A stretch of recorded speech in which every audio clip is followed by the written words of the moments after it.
Welcome back, Kings. Today we will be going through episodes 14 to 15 of the Eminence of Shadow. Sit tight because it's going to be a bumpy ride. Let's get right into it. Olivia stabs Sid, but he grabs her and bites her, shredding her neck and destroying her. Nelson questions how Sid is still alive after being stabbed, and Sid explains that if your essential organs and arteries are protected, it is possible to survive a stabbing. Nelson expresses amazement at seeing Olivier vanquished by a child with no magic, but claims she was only a copy. He conjures numerous clones of Olivier using the quantity of magic he possesses in the sanctuary's center. Several people assault Sid, but he uses his power to defeat them by opening his right eye. Nelson is taken aback by his ability to utilize magic. Sid reveals that he just tempered the magic until it became too solid to ingest. It took him some time, but it was a straightforward task. Nelson cannot believe it and instructs the Olivier duplicates to murder him. Sid battles them, but as his wound bleeds, he realizes the game is done. He then chooses to pull out all copies at once and begin casting his ultimate magic. I am the all-range atomic, but one of the Olivers stabs him in the heart before he finishes. Sid, on the other hand, is unharmed and completes his spell. Aurora is taken aback by how much magic he possesses. The explosion destroys all of the Olivers, as well as the chain door and everything else. Sid awakens to see Aurora by his side. She is amazed that he survived being stabbed in the heart, and Sid reveals that he moved his heart to the other side using magic. Aurora begins to vanish and admits that she was the one who summoned him. She admits to lying for other reasons, but Sid is cool with it. Aurora says she wanted to fade away and forget everything for a long time, but now she has a memory she doesn't want to forget and thanks Sid. Sid praises her as well, saying he had a fantastic time. Aurora instructs Sid what to do if he ever meets the real her before vanishing. Alexia, Rose, and Beta examine the effects of Sid's magic. Alexia is annoyed by her inability to achieve anything. She wants to establish a group with Rose and Beta, research facts, and determine what to do. Beta admits that they don't have a specific strategy, but Rose and Beta agree to establish a team. Epsilon informs Alpha that the sanctuary has been destroyed. The holy weapon vanished, as did the magical core. Alpha congratulates Shadow on finding the simplest and most effective solution. Epsilon also says that Beta is working with Alexia and may have gained access to her inner circle. Epsilon asks if she should report to Shadow, but Alpha says she doesn't need to because he already knows everything. A guy attempts to persuade Gamma to buy a prime piece of real estate in Madlid and establish her shopping center there. Gamma is unsure at first, but when one of her staff informs her that they have discovered petroleum, Gamma decides to acquire every property on that street and says that she wants to renovate the city and make it the best in Velgalta. Meanwhile, Alpha and the others suspect Delta is still in the Sacred Land, but they decide to let her go because she will return home when she gets cold. Alpha recalls a previous time with Sid, when they established their base of operations. She says that they must begin training the girls since they would be fighting the cult, and will need to improve their specific strengths. Alpha learns that the Royal Chancellor, Per Vasshat, is planning a visit to Midgar. Alexia informs Iris that the Archbishop was a member of the cult. To keep the sanctuary hidden, they need a large organization, and Alexia wants to research the divine teachings. Iris had proposed the same idea to their father, but he had urged them not to do anything. Iris, on the other hand, believes that if she wins the Bushin Festival again, she will have more public backing and support, and their father will have to listen to her. Alexia fears if the cult or Shadow Garden would intervene, but Iris is confident in her sword abilities. Iris wonders why Alexia walked inside the sanctuary when she didn't instruct her to. Alexia then behaves foolishly, excuses herself, and departs. Iris muses to herself that her Crimson Knights have lost their strongest members and are unlikely to be rebuilt. The Night Order was backing her, but she suspects they despise her since she got their most powerful members killed. Iris believes she must win the competition and show them the way. Rose is exercising, but she is experiencing unusual feelings and a demonic possession on her chest. The Bunshin Festival has begun, and great fighters from all around the world have begun to converge. Seeing them, Sid wishes to enter the event as well, pretending to be weak but defeating its opponents and shocking everyone with how strong he is. Sid pays a visit to Gamma and begs her to assist him prepare a disguise so that he can attend the Bunshin festival. Gamma asks why, but Sid refuses to tell her. Gamma employs a unique slime goo to disguise his face and mold it as desired.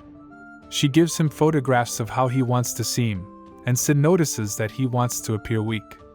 Mundane Man, a slacker dark knight with little skill, is then suggested by Gamma. He was disowned by his noble family and died quietly and unremarkably 5 years ago. Sid consents, and Gamma transforms him into Mundane. Sid then alters his stance to resemble his new identity. And Rose, who summoned an ancient warrior during the goddess trial, sees Sid in his mundane persona. She declares him an amateur based on his poor equipment and frail condition and advises him not to participate in the Bunshin festival. Sid advises her not to judge a book by its cover and that he doesn't require her assistance. He walks away, pleased that his disguise worked. Quentin instantly stops him and tells him he needs to follow his advice. Quentin adds that he has battled countless times in Bunshin festivals, and each time there are weaklings like Sid, so he should just go home. Sid claims to be at least as powerful as Quentin. Quentin is enraged, and he takes up Sid and punches him into an alley. Sid continues to claim he is weak, infuriating Quentin even more. Sid observes that there are various moves he can use right now to overcome Quentin, but he has no intention of fighting right now and lets Quentin beat him up. Quentin is ultimately stopped by Anne Rose. She apologizes to Sid and, while she could have stopped the battle at any time, she chooses to let Quentin beat him up in order for Sid to quit and avoid more injury during the festival. Sid walks away, which surprises Anne Rose because he isn't harmed. She introduces herself and inquires about Sid's name, which Sid discloses to be Mundane Man. Sid meets Skeletal, who wishes to place wagers and win money in the competition. He says that the event will begin with prelims and that only the best will advance to the main tournament. He also informs him on the favorites. Sid worries how to overcome the greater opponents without exposing his powers since he wants to exhibit his talents only at the end. As he walks away, he encounters Rose, who says that she is acquainted with Alexia and Natsum Kafka. She also adds that she will meet her father, who will introduce her to her betrothed, Perv Asshat. Rose reveals that she is a princess from a realm of art and culture, but her decision to become a knight disappointed and deceived many people. When she was younger, she encountered a hero who encouraged her to pick up a sword. She still refuses to forsake her convictions, which may lead to future betrayals. Sid assures that he will continue to believe in her. Sid and Skell are observing the fight. Skell claims that he is gathering information in order to make better bets. He goes on to explain how he can compute the chances for better bets, but he'll need some money to get the odds 100% accurate. Sid ignores him, but Goldo Kinmiki appears behind Skell and declares that he finds it intriguing. Skell notices him and becomes ecstatic. Goldo reveals that he also tabulates data in order to win. Gonzalez Machambre will face Mundane Man in the next bout. Sid says he needs to pee and walks away. Goldo begins to evaluate the battle and says that before the combat, you may obtain a basic notion of the fighter's power. Gonzalez has an arrogant smirk and a glitter in his eyes, indicating that he is a fierce fighter with a lot of experience. His combat power is 1364.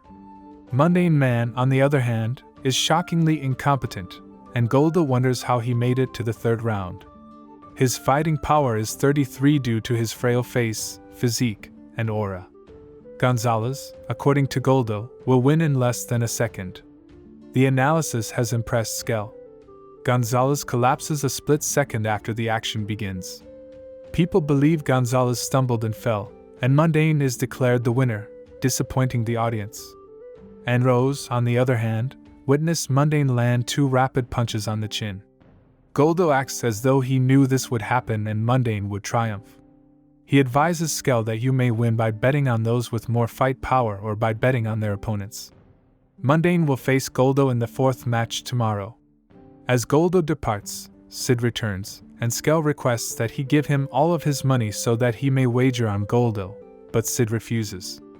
Skell comes on Sid's door early in the morning and gives him the newspaper, which reports that Rose stabbed her fiancé Perv Asshat and fled.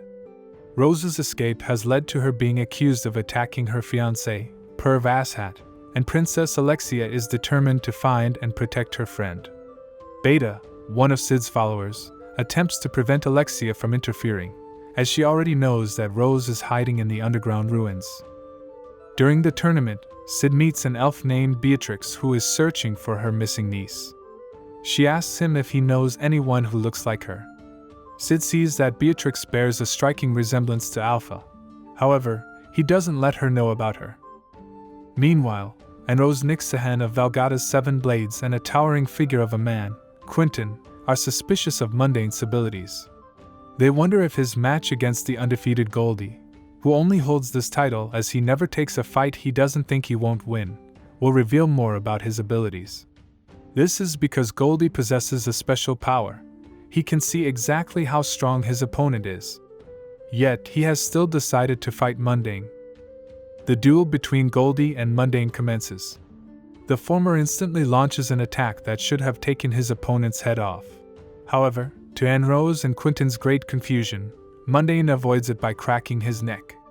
Goldie sees a vision of himself getting slashed and gets scared, falling back. He is confused as he only sees a power level of 17 on his opponent, while his own is 4,330. Goldie launches a magic spell and charges at Mundane. Right at this instant, the latter sneezes, accidentally bringing up his sword, causing Goldie to slam right into it. Hence the battle is won. And Rose doubts that even she, who specializes in it, could copy Mundane's insane movements.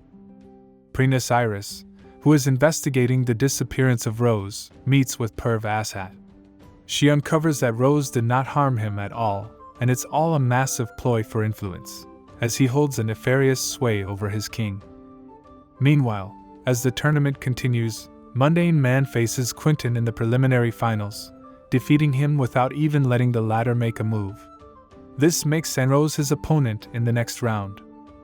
Before their fight, Rose attempts to intimidate Sid, telling him that he won't be able to make the same moves against her that he did with the rest.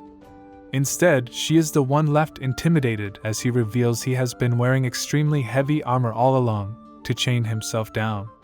Rock Lee, is that you?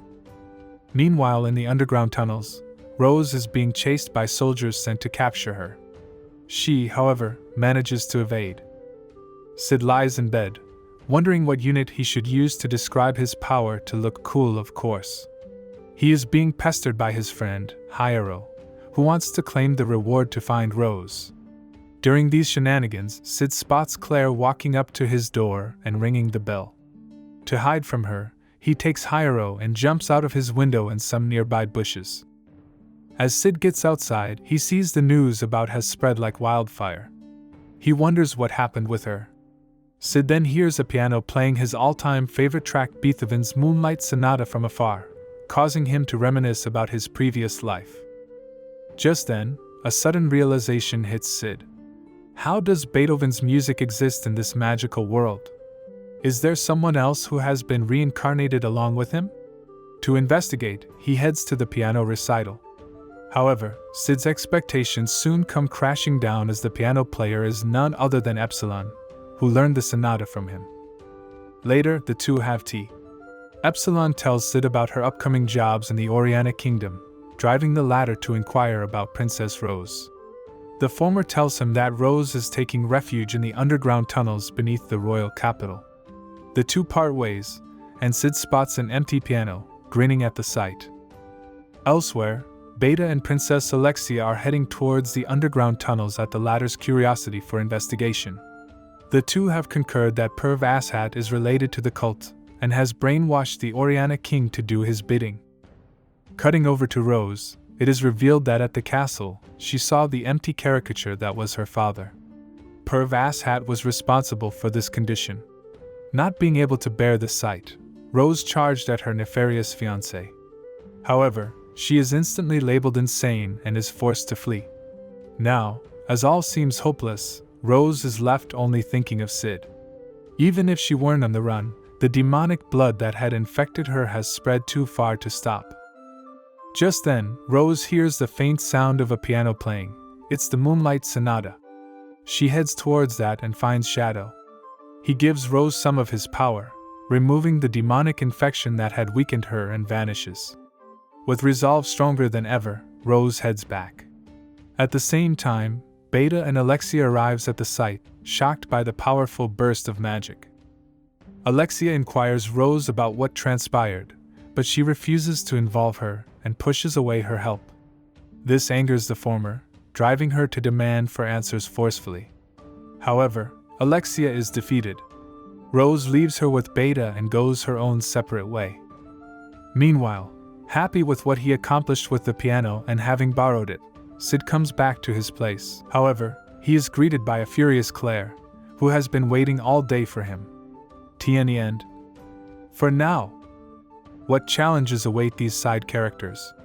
To find out more, please subscribe to this channel and switch on notifications. See you in the next one.